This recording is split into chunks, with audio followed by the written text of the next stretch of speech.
Sa gikauban ko pa ang maldita na kong asawa. Sa adlaw o gabi mag-away gyud kami pirmi. Sa dihang nadugay na wala na gyud ko kaagwanta. Ako siyang gibiyaan aron mo tagam gyud ang buang.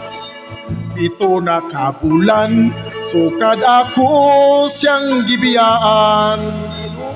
Disyembre 25 pagkatao sa atong Ginoo. Mipauli ako kay ako unta siyang balikan. Basin ra unyag mausab ang ilad niya nga batasan.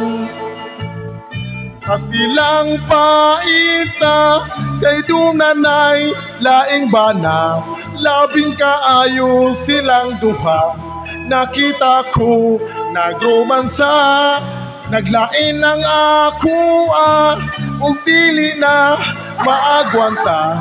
Nag-imagine na lang og artista. Ug ikinamot ko na lang. Ikinamot ko na lang kay wa naman ako'y asawa. Kaluy kung ugay-ugayon paunlanon sa akong bukton. Ang panahon na pertigayon na kong paita. Kay kung aduna ko'y kwarta magpa-since oil ko sa rotonda. Dito sa mong rotonda daghan kaayong mga gwapa.